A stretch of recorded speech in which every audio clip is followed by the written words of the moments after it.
말씀의 제목은 복음의 한입니다. 지난주 말씀의 제목은 언약적 한인데 하나님께서 우리에게 주신 그 언약을 이루는 방법이 바로 복음입니다. 그래서 오늘 말씀의 제목이 복음의 한입니다. 우리 ef선과 같이 함께 축복의 말을 나누겠습니다. 당신은 영적 지도자입니다.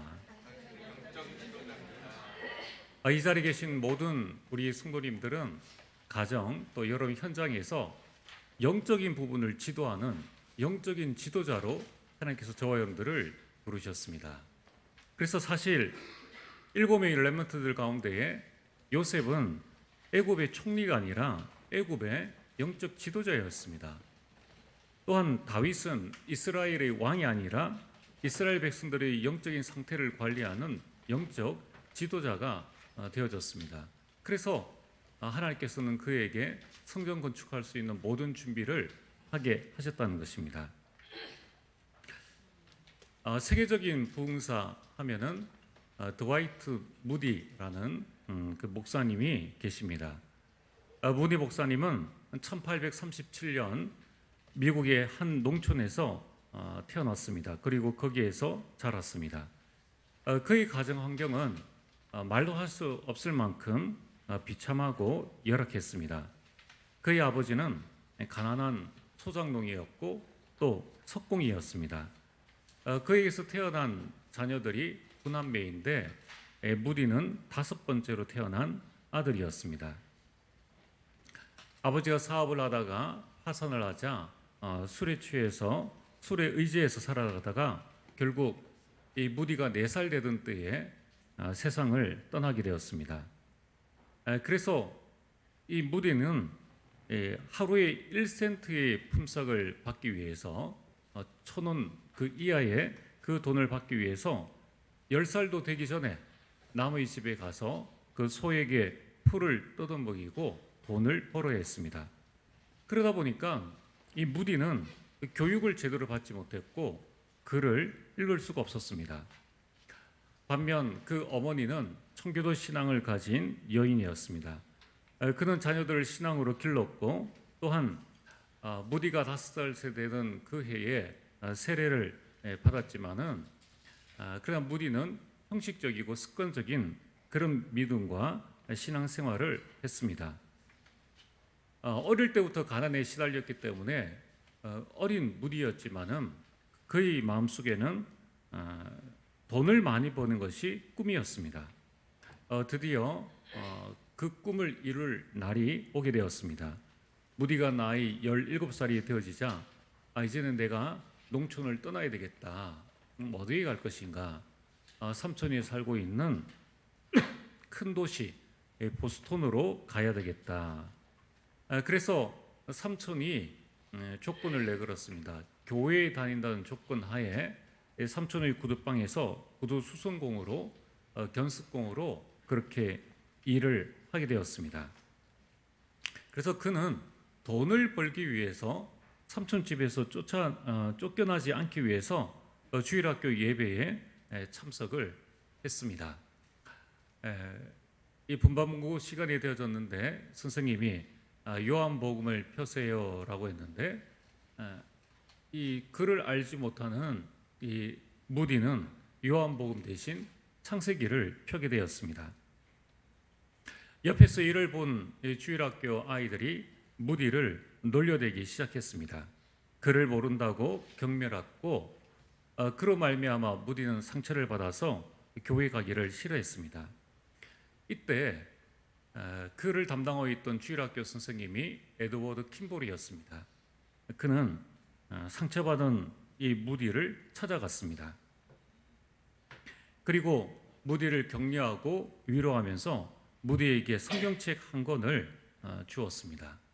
무디는 자기가 글을 읽을 수 없다라고 하자 그는 자신이 글을 가르쳐 주겠다라고 하면서 1년간 계속 공부를 시켰습니다. 그 결과 이 킴볼의 헌신으로 말미암아 무디는 학교를 다니지 않았는데 그 글을 읽게 되었고 성경을 볼 수 있게 되었습니다. 자, 이처럼 킴볼과 함께 1년의 시간을 지내던 그 어느 날 그 킴볼이 구두방에 찾아왔습니다. 그리고 무디에게 이제 갓 1년 되어진 무디에게 이런 질문을 던졌습니다. 무디야, 예수 그리스도를 체험한 적이 있느냐? 예수 그리스도를 너 마음속에 영접한 그 경험이 있느냐? 이렇게 묻자 무디는 저는 어릴 때부터 엄마를 따라서 교회를 다녔기 때문에 저는 지금도 예수를 믿는다고 생각하고 있습니다. 그때에 킴볼이 물었습니다. 아니, 교회를 다니는 것 말고 내 말은 네가 죄 사함을 받아서 거듭난 적이 있느냐 이 말이야. 나는 너의 영혼을 두고 기도하고 있단다.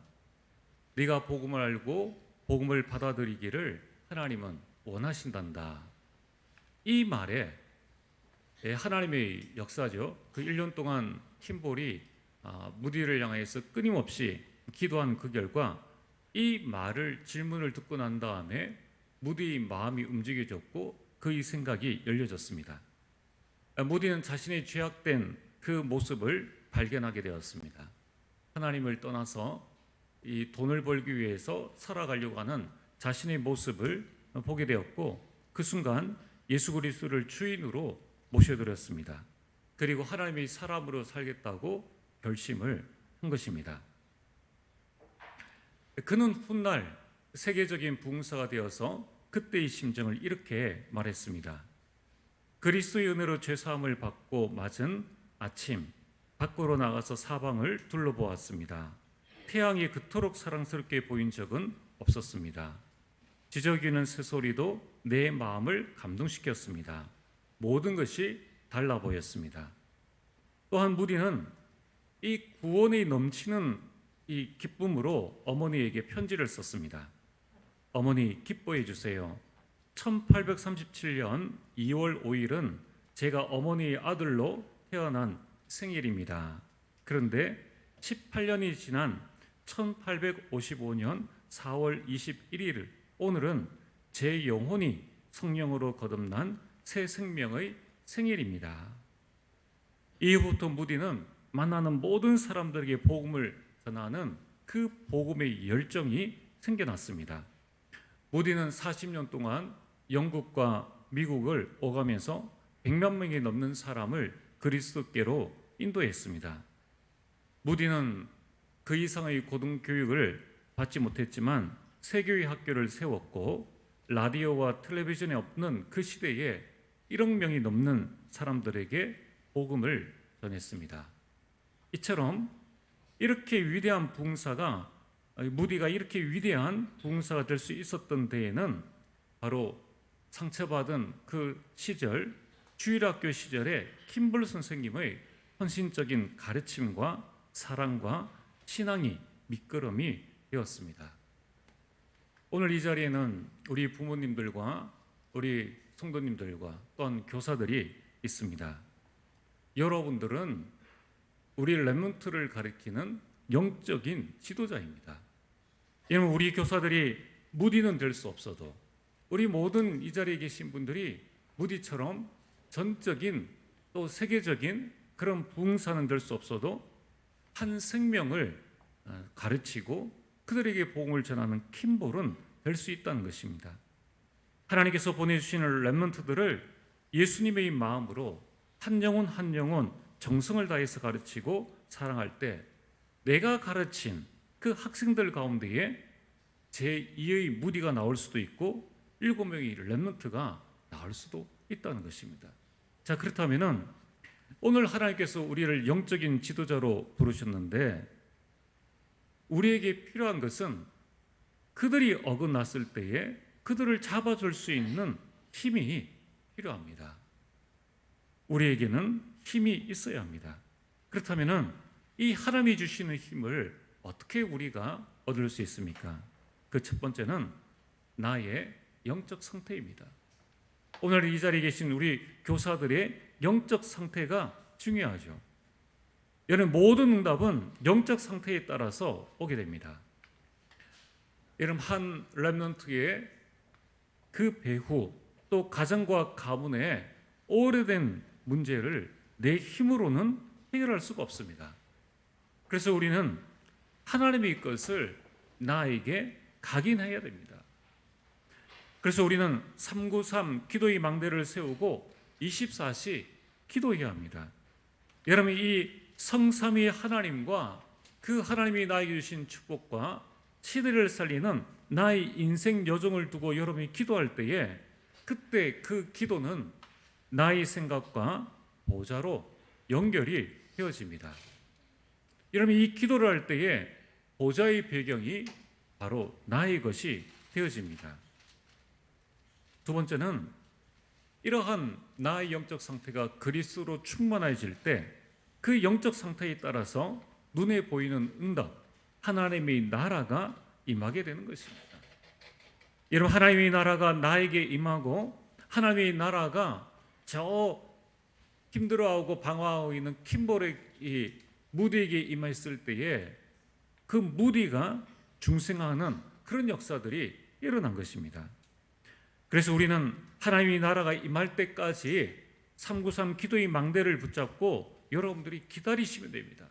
또 이제 1년을 기다렸다가 킴볼에게 그 하나님의 나라가 임했을 때에 킴볼이 찾아갔던 것처럼 그 하나님의 나라가 우리에게 임하면은 도전하면 되는 것입니다. 이것을 잘한 사람이 요셉이었습니다. 요셉은 보좌의 축복을 누리고 하나님의 시간표를 기다렸습니다. 여러분, 세상 사람들은 요셉이 노예로 가고 감옥에 갔을 때에 망했다라고 했습니다. 그것을 보고 즐거워하는 대적자들도 있었을 것입니다. 그러나 이 393 기도의 망대를 누린 요셉은 총리가 되어졌습니다. 왜냐하면 요셉의 신분은 노예요, 죄수였지만 그의 영적인 상태는 서밋이었기 때문입니다. 여러분, 반드시 나의 영적 상태는 눈에 보이는 응답으로 오게 되는 겁니다. 그래서 우리 부모의 영적인 상태, 우리 교사들의 영적인 상태가 우리 렘넌트들의 눈에 보이는 응답으로 오는 것입니다. 그래서 나의 영적 상태를 두고 우리는 24시 기도하고 말씀에 집중해야 합니다. 여러분, 보통 우리는 주변에 보면은 그런 사람들이 있습니다. 하는 일마다 안 되는 사람이 있습니다. 근데 그 사람이 하는 일마다 안 되는 이유가 뭘까요? 그것은 그 사람의 영적인 상태가 조금씩 무너져 있는 그 상태가 쌓여진 결과입니다. 이제 무너진 그 영적인 상태가 완전히 무너지니까 무너진 상태에서 하는 일마다 안 되게 되는 것입니다. 그것이 어느 날 터진 것입니다. 그래서 이미 영적인 상태가 무너졌기 때문에 하는 일마다 안 되는 것처럼 보입니다. 혹시 이 자리에 왜 나는 안 될까? 나의 영적 상태를 먼저 점검을 해야 합니다. 왜 우리 아이는 안 될까? 영적 상태를 점검해야 한다는 것입니다. 킴볼이 잘 찾아갔죠. 네가 예수님을 영접하고 중생한 체험이 있느냐? 이 교사의 한마디에 하나님은 무디의 마음을 여셨던 것을 보게 됩니다. 그래서 여러분, 우리의 영적인 상태는 오래된 결과요, 오래된 문제의 응답인 것입니다. 그래서 우리가 평상시에 예배를 드리고 포럼하고 기도하면은 나의 그 영적인 상태가 성령 충만함으로 바뀌어 나갑니다. 그래서 우리 성도님들이 기억하셔야 될 부분은 우리가 지금 예배 드리는 것이 별것 아닌 것처럼 보입니다. 우리 렘넌트들이 지금 이 자리에 와서 기도하고 예배 드리는 것, 이것이 별것 아닌 것처럼 보이고, 우리가 구역 예배를 드린다, 전도의 포럼을 한다, 가정 예배나 가정에서 우리가 포럼하는 것이 지금 큰 역사가 안 일어난 것처럼 보여도 그 응답이 쌓이는 중이라는 것입니다. 어느 날 이 영적 상태가 충만히 쌓여서 사도행전 1장 8절에 오직 성령이 너에게 임하시면, 성령 충만한 그 상태가 되어지면은 그때부터 나와 상관없는 하는 일마다 되어지는 하나님의 역사가 일어나는 것입니다. 그래서 우리는 끊임없이 나 자신을 예배 속으로, 나 자신을 말씀 속으로, 나와 우리 렘넌트들을 830 기도 망대 속으로 계속 넣어야 하는 것입니다. 여러분, 이때에 내가 살리는 증인이 되어집니다. 여러분, 나의 모든 과거가 상처로 남으면은 그 상처가 다른 사람들에게 전달되어지고 또 내가 죽게 되는데, 우리는 이제 이 나의 영적인 상태가 바뀌어지면은 그때에 나의 모든 과거는 발판이 되어집니다. 여러분의 모든 과거는 그때에, 우리 교사들의 모든 과거는 렘넌트들에게 복음적 답이 되어집니다. 그들에게 올바른 복음의 답을 줄 수 있는 것입니다. 또한 지금 일어나는 모든 일은 증거가 되어집니다. 그래서 렘넌트의 인턴십의 장이 되어지는 것입니다. 제가 계속 기도하고 있는 기도 제목 중에 하나가 우리 모든 산업인들, 그 산업인들의 삶의 현장이 렘넌트의 인턴십의 장이 되어질 수 있도록 기도하고 있습니다. 여러분, 이것만큼 가치 있는 일이 어디 있습니까? 또한 여러분, 우리는 어떤 살리는 증인이 되어집니까? 미래는 확실한 보증이 되어집니다. 많은 사람들은 미래에 대한 불안과 염려, 두려움 속에 살아가고 있습니다. 그래서 축복인 결혼을 하지 않으려고, 하나님이 주신 태의 열매인 그 자녀를 낳지 않으려고 애를 쓰고 있다는 것입니다. 오늘 하나님은 우리 모든 미래를 완전히 보증해 주셨습니다.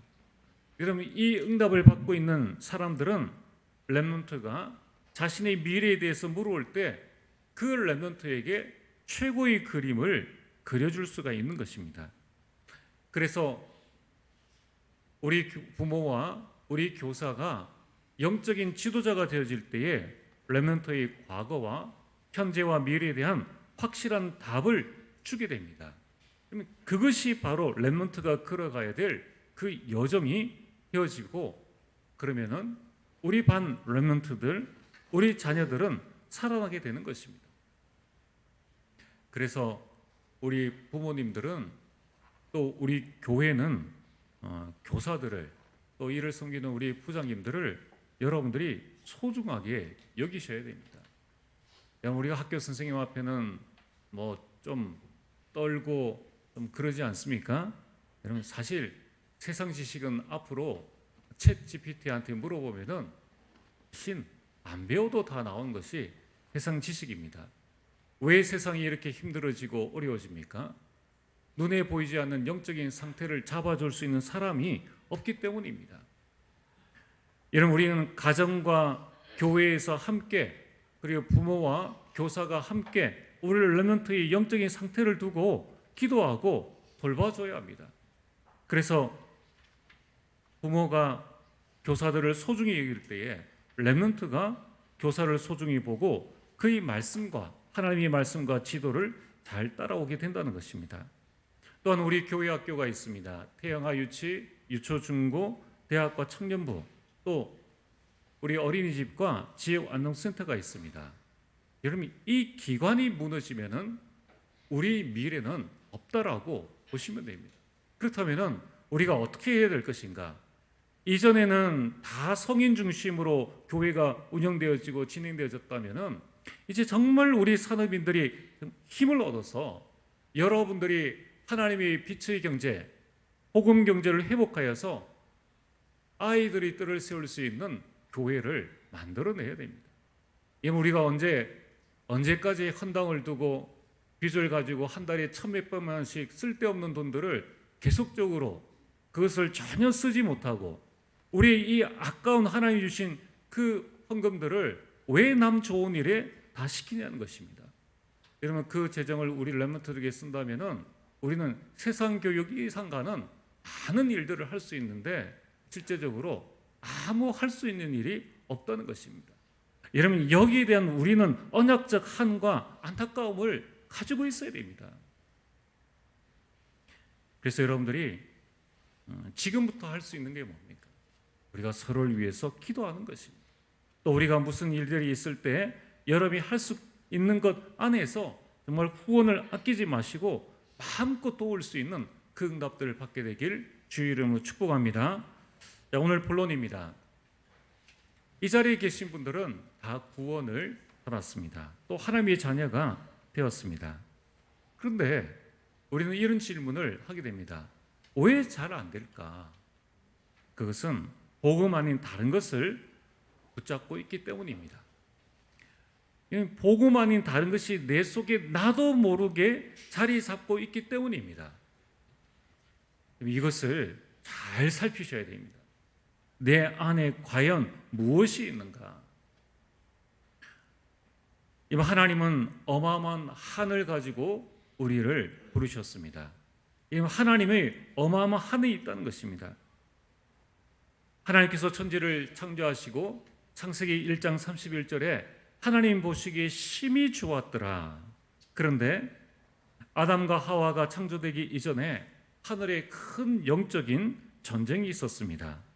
그래서 그 전쟁으로 말미암아 큰 용이 내쫓겼는데 그 이름이 사단입니다. 이 사단이 이 땅에 쫓겨나서 온 천하를 꿰고 그의 사자들을 함께 데리고 이 땅에 오게 된 것입니다.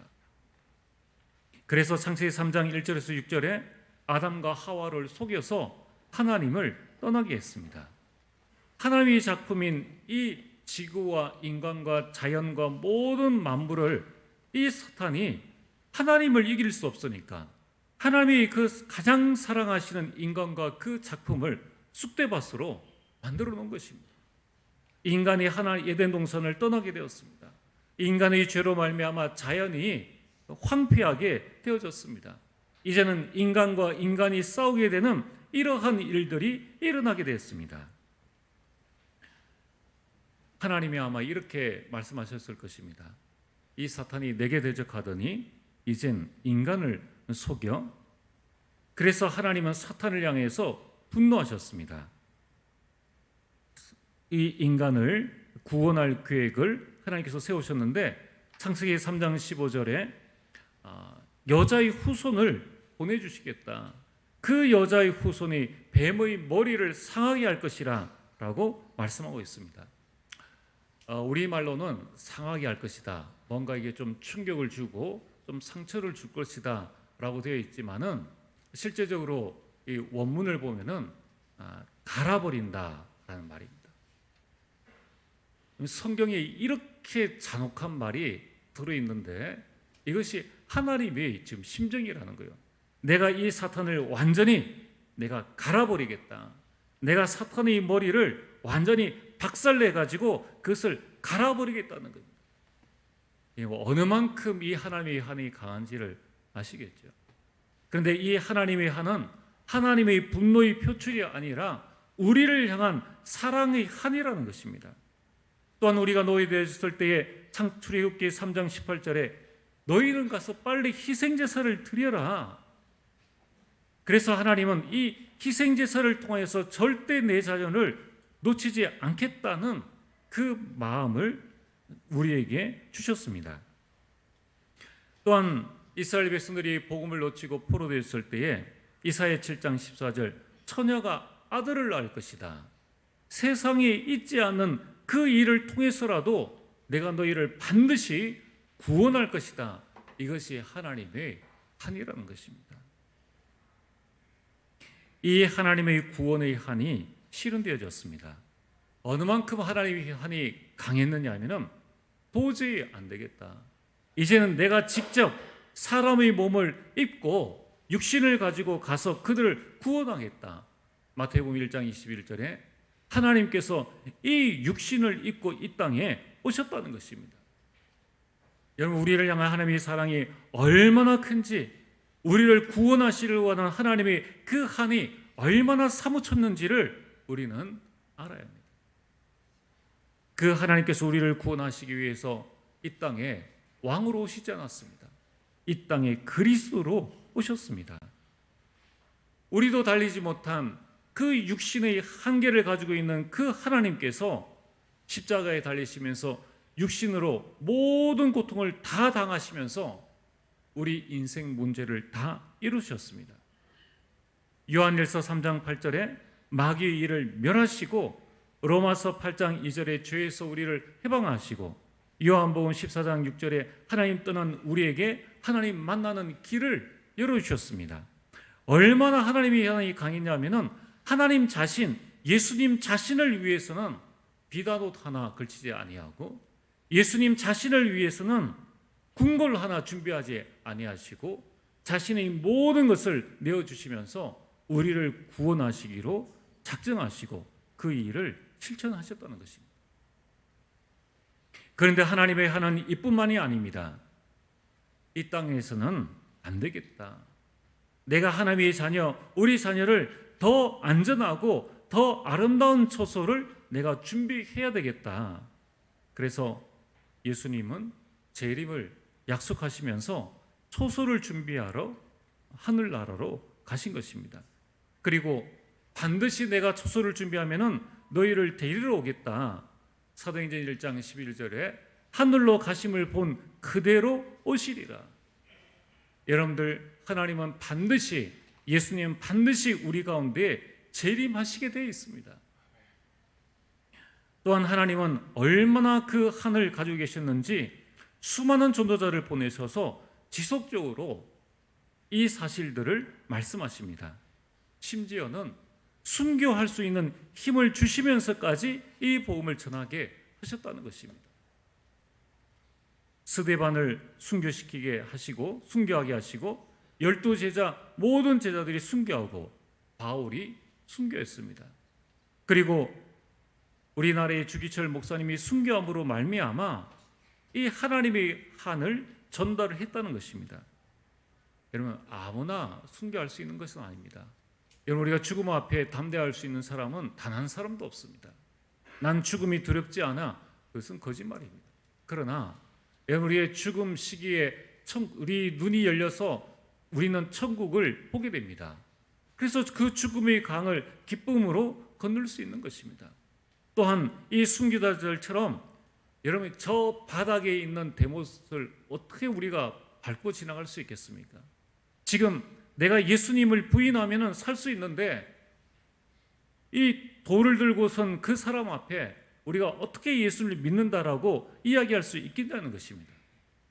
하나님께서 힘을 주시지 아니하면 할 수가 없는데 하나님께서는 그들에게 힘을 주어서라도 그들을 순교시키면서까지라도 하나님은 그 한을 이루기를 원하셨다는 것입니다. 오늘날 수많은 목회자를 세워서 계속 복음 운동을 선포하게 하시죠. 또한 오늘날 수많은 여러분 같은 중직자들과 렘넌트를 세워서 이 복음 운동을 하게 하시는데 히브리서 12장 1절에 3절에 구름같이 허다한 증인들이라고 말씀하고 있습니다. 이것이 한두 사람이 아니라는 것입니다. 여러분, 이처럼 하나님은 구원에 대한 한을 가지고 계십니다. 하나님은 우리에 대한 사랑의 한을 끝없이 가지고 계신다는 겁니다. 여러분, 이 하나님의 한을 이길 자가 누가 있겠습니까? 그 한을 바울이 가진 것입니다. 여러분, 바울은 핍박자였습니다. 그는 예수 믿는 사람을 죽이러 잡으러 다니는 그러한 사람이었습니다. 그러나 그가 다메섹에서 예수 그리스도를 만나게 되었습니다. 예수 그리스도를 만나고 또 다메섹의 제자들과 바나바의 만남을 통하여서 그 핍박자가 영적인 지도자로 세워졌습니다. 여러분, 이처럼 만남이 중요합니다. 무디와 킴볼이 만남처럼 이 핍박자 바울과 다메섹의 제자의 그 만남을 통하여서 그는 영적인 지도자로 세워져서 이제는 가는 현장마다 빌립보에서는 루디아를 세우고 또 사도행 17장 데살로니게에서는 야손을 세우고 고린도에서는 브리스가 부부를 세우게 됩니다. 여러분, 이처럼 바울은 복음을 정확하게 아는 자였습니다. 로마서 1장 2절에서 4절 이 로마서를 바울이 기록했습니다. 거기에서 정확하게 이 복음의 내용의 핵심이 바로 그리스도다라고 말씀하면서 그리스도는 인생 모든 문제의 해결자이심을 바울은 고백하고 있습니다. 또한 바울은 하나님의 한을 이룰 자로 부름받았음을 말씀합니다. 사도행전 9장 15절에 이 사람은 내 이름을 이방인들과 임금들과 이스라엘 자손들에게 전하기 위해 택한 나의 그릇이라. 이 복음을 이스라엘 자손들에게 전하기 위해 택한 나의 그릇이라. 이 부르심을 바울은 정확하게 붙잡고 있었다는 것입니다. 그래서 복음을 알고 하나님의 한을 안 이 바울에게 한 가지 근심과 마음의 큰 고통이 있었는데, 그것이 바로 내 민족, 내 형제, 내 고륙이 이 하나님의 말씀 예수 그리스도를 알지 못한다는 것이었습니다. 그래서 바울은 희생을 각오할 정도로 그는 그 한을 가지고 있었다는 것입니다.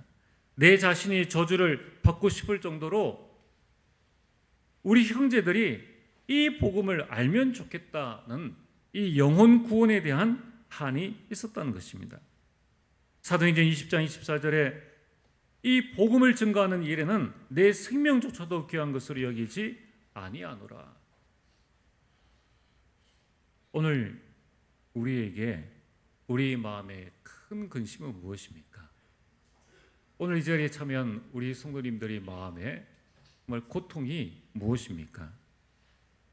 나는 왜 남보다 못한 이런 가정, 이 가난 속에 살아야 되는가? 이것이 나의 근심입니까? 왜 나는 승진하지 못하고 왜 나는 이런 직장에 지금까지 다녀야 하는가? 왜 우리 자녀는 공부를 잘하지 못하는가? 여러분, 이것이 여러분의 마음의 큰 근심입니까?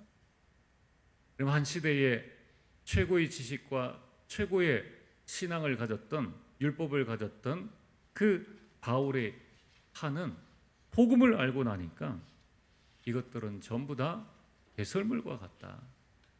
이제 위에서 부르신 부르심의 상을 향해서 내가 달려갈 것이다. 그런데 나는 그 일을 향해서 달려갈 것인데 내 형제들, 내 민족들이 이 예수가 그리스도라는 이 사실을 알지 못하고 있구나. 이것이 바울의 큰 근심이었고 바울의 한이 되어진 것입니다. 여러분, 오늘 나의 진정한 한은 무엇입니까? 여러분, 우리는 우리 평생에 어떤 마음의 한을 가지고 살아가고 있습니까? 바울은 영혼 구원에 대한 그 열정과 그 한을 가지고 산 것을 보게 됩니다. 오늘 세 번째로 우리는 복음의 한을 가져야 됩니다. 여러분, 가문의 영적인 대물림을 끊는 길은 복음밖에 없습니다. 내 가정과 내 가문, 내 자녀를 살리는 길은 복음밖에 없는 것입니다. 왜냐하면 복음이 하나님의 방법이라는 거예요. 이 복음이 모든 문제의 문을 여는 열쇠라는 것입니다. 그런데 우리는 얼마나 이 복음에 대한 한을 가지고 있습니까? 복음이 없어서 지금 이렇구나. 지금 복음이 안 되어서 이런 어려움들이 우리에게 일어나는 것이구나. 여러분, 우리에게 있는 그 한을, 그 언약적 한을 이루는 방법이 바로 복음입니다. 사도행전 4장 12절에 다른 이로서는 구원받을 수 없나니 천하 사람 중에 너에게 구원받을 만한 다른 이름을 너에게 주신 일이 없음이니라. 복음만이 답이라는 거예요. 근데 우리는 너무나 다른 한을 가지고 있지 않습니까? 먹고 사는 것이 문제가 아니라 남보다 조금 못한 거기에 대한 어마어마한 한을 가지고 우리의 자녀를 성공시키고 출세시키고 공부를 잘시키고 싶은 그 다른 한을 가지고 있기 때문에 이 복음이 들어갈 수 있는 자리가 없다는 거예요. 나에게 없는 복음을 다른 사람들에게, 다른 자녀들에게 전한다는 것은 있을 수 없는 일입니다. 그래서 오늘 여러분들이 꼭 기억하실 것은 복음은 완전하다는 거예요. 복음은 나보다 완전하며 복음은 충분하고 복음 안에 모든 것이 다 들어있다는 것입니다. 여러분들, 복음이면 다 살릴 수 있습니다. 우리 평생의 미션이 뭡니까? 그래서 우리가 해야 될 평생의 미션은 이 복음을 나에게 각인하고 이 복음으로 뿌리 내리고 이 복음의 체질을 만들어 나가는 것입니다. 빌립보서 4장 6절과 7절에 아무것도 염려하지 말고 다만 모든 일에 기도와 간구로 너희 구할 것을 감사함으로 하나님께 아뢰라. 그러면 모든 지각에 뛰어난 하나님의 평강이, 그게 복음 아닙니까? 너희 마음과 생각을 지키시리라. 여러분들, 우리가 복음이 각인되어지고 뿌리 내려지고 체질되어지면은 복음의 마음이 생깁니다. 복음의 생각을 하게 되고 복음의 말을 하게 되고 복음의 행동을 하게 되고 복음의 삶이 나오게 되는 것입니다. 우리가 왜 복음을 각인하고 뿌리 내리고 체질을 만들어야 됩니까? 각인되어진 대로 응답이 오게 됩니다. 여러분, 이것을 우리 인생 다 살고 나서 깨달아야 됩니까?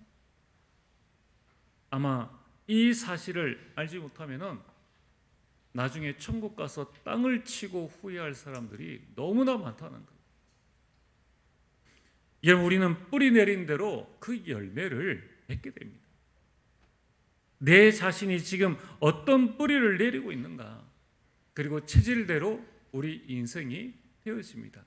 그렇다면 오늘 우리에게 가져야 될 한이 뭡니까? 내 자신이 복음의 체질, 복음의 각인, 복음의 뿌리가 되어질 수 있도록 이것을 나에게, 그렇구나, 복음이 안 되어서 그렇구나, 나에게 이 복음의 한을 가지고 있어야 되고, 또 우리 다른 사람에게 저 사람은 저것 때문에 안 돼, 그 한을 가지지 말고 육신적인 잘못을 지적하기 이전에 저 사람이 필요한 것이 바로 복음이구나, 복음의 한을 가지고 그들에게 가져가 나가야 된다는 것입니다.